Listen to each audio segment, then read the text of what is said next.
Good afternoon, everybody. This is Dr. Ken Knight with the Paragon Counselor, and today I wanted to make a video, a short one hopefully, about what to do when you feel anxious and how to get out of it right away.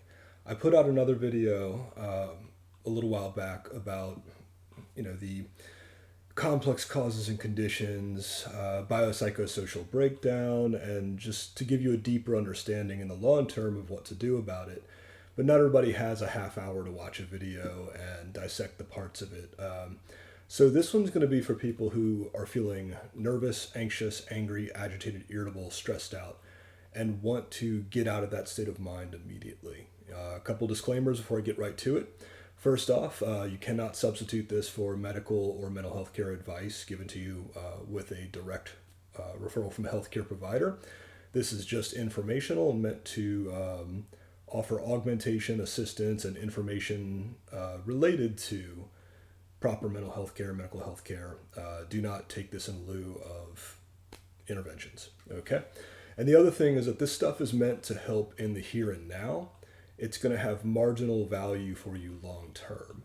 Now, there could be value to repeating these short term tactics in that you cultivate a habit of running to tactics rather than despair or rather than succumbing to your immediate emotional state.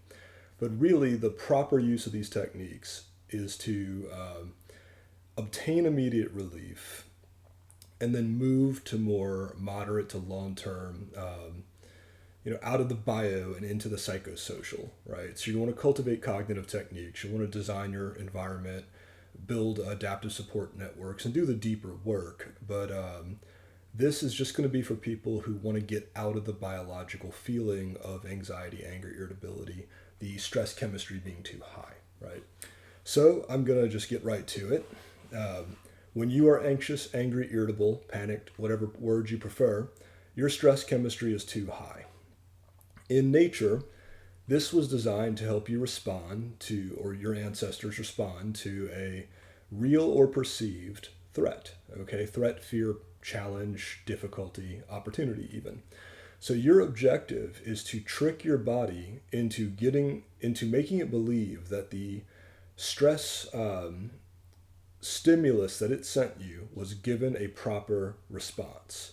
So your solution in the short term, if you're feeling a biological anxiety, needs to be a biological reaction to the signal your body is giving you, okay?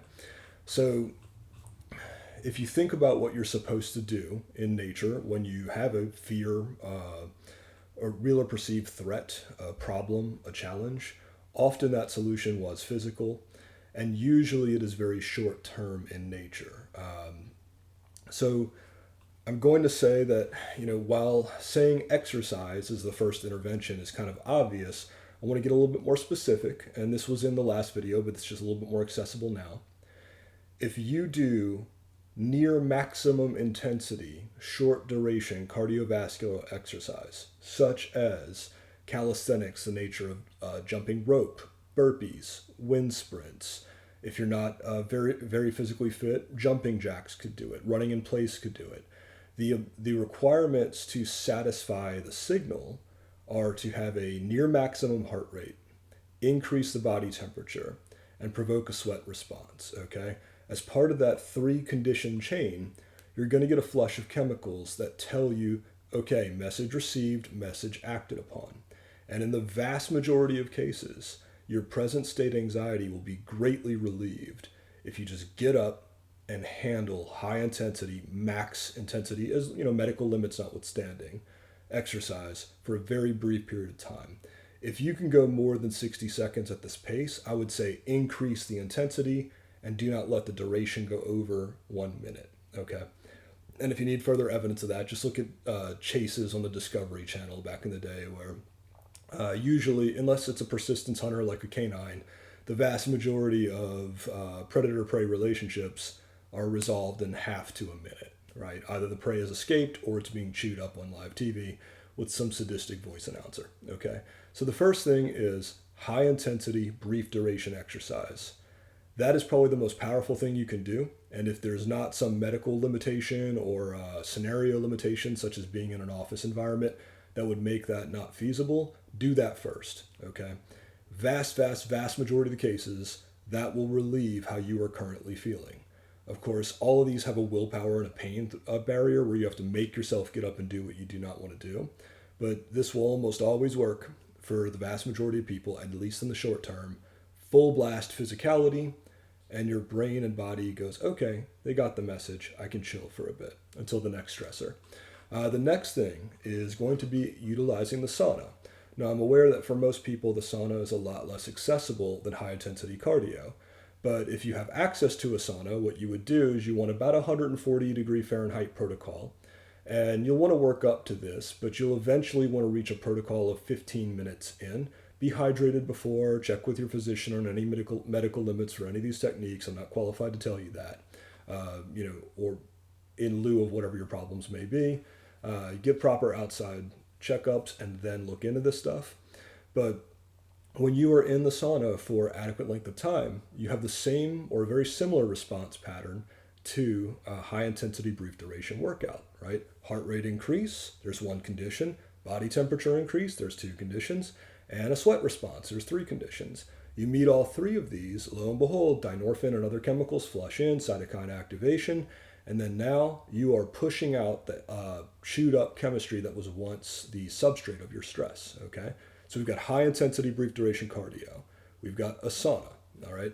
These are the two best short-term maneuvers if they are available to you, medical or other limits notwithstanding, because they actually remove the chemicals creating your emotional state, all right? Those are the two most powerful moves if you've got them. If you're in a position, be it medical limitation or office context or something of the sort, where you just cannot utilize that tactic or those tactics, there's one more that's pretty reasonable, and this is going to be less powerful, but it's far more accessible, therefore it's still useful to cover, okay? And this is a type of breathing that activates the parasympathetic or rest and digest nervous system as opposed to the sympathetic fight-flight stuff. I went over that in more detail in the other video.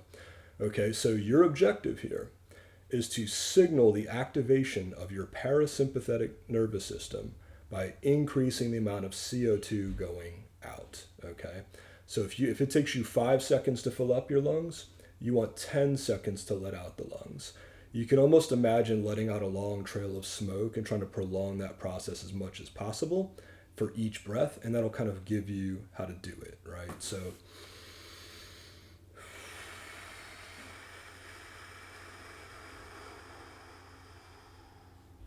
this third tactic is not as powerful, so you need to add duration here.